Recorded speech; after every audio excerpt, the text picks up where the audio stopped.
Welcome to 1984 Law, and today I'll give my take on just who the Thought Police are, or more precisely, just what class do these enforcers of Big Brother's will belong to. Well, without beating around the bush, I believe that the Thought Police must naturally belong to the ruling inner party. To me, this seems rather obvious, as I'm quite certain no outer party member would be given such power. Remember that the Thought Police are the main enforcers of the party, hunting down and then remoulding thought criminals from the outer party to become good-thinking lovers of Big Brother. I don't think proles are full members of the Thought Police either, as unlike roles such as guards, soldiers or police, such a role requires an education and guile that seems more befitting of a party member, and hence an inner party member, as we've excluded the outer party, the primary targets of the Thought Police as members. A further point that supports this is that it's also common sense that the party and Big Brother's greatest and most feared enforcers would also be directly part of the elite, and thus have a real stake in the power that's the point of the society itself. This direct benefit in protecting the system only makes sense if they are inner party members. It's important to stress here then that I'm not referring to what I call associates or collaborators, which in the 1984 universe probably includes almost everyone, to be honest.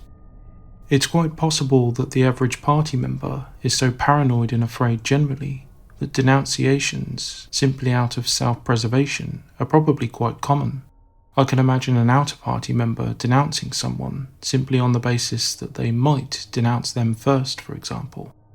Though it's a different situation, Winston, as we know, seriously considers murdering Julia after she spotted him exiting Charrington's shop. It's not too hard to imagine that he may have considered the option of simply denouncing her before she could denounce him too. Anyway, full or proper members of the Thought Police, that is, the highly skilled and professional operatives such as Charrington and possibly O'Brien, are probably quite rare in oceanic society in terms of their pure numbers, but this is actually quite realistic.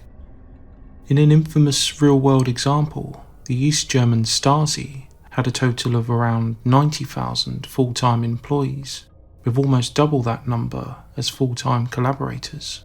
Yet even these two bodies of people combined, interestingly, only accounted for about 2% of the East German population, coincidentally the same percentage of the population that makes up the inner party in Oceania. Of course, this number is actually much lower, as only 90,000 were full-time employees, but of those it's also fair to say that not all of these would be what we would consider similar to Thought Police agents. Employee could very well refer to administrative or non-agent roles. Indeed, it's not like every Stasi employee would be a Thought Police-like agent. In Oceania's case, I believe that all full Thought Police members are likely inner party members, but that not all inner party members are dedicated Thought Police officers. We know that the inner party comprises about 6 million people, but of this, I think the numbers of Thought Police are probably still similar to the Stasi employment numbers, likely in the lower tens of thousands. This seems a small number, but small numbers do not necessarily translate to ineffectiveness. Indeed, in Oceania's case, we know that the Thought Police are efficient. Thought Police members may be relatively few as a proportion of the population, but their influence and reach is massive. They use and control the civilian police and patrols, and likely have prole and perhaps outer party assistants that support them in the Ministry of Love. For those unfamiliar with the law, who simply don't care, please forgive my momentary analogy, but it's a bit like Inquisitors in the Warhammer 40k universe. In the lore of this nightmare future, to be an actual Inquisitor, the rough equivalent to a Thought Police member, is actually quite rare. And, like Thought Police members, they're very powerful individuals, having near limitless access to people, resources and money, all in the name of hunting down heretics and threats to the Imperium. Though very few in number, they do have many staff and underlings that do much of the grunt work.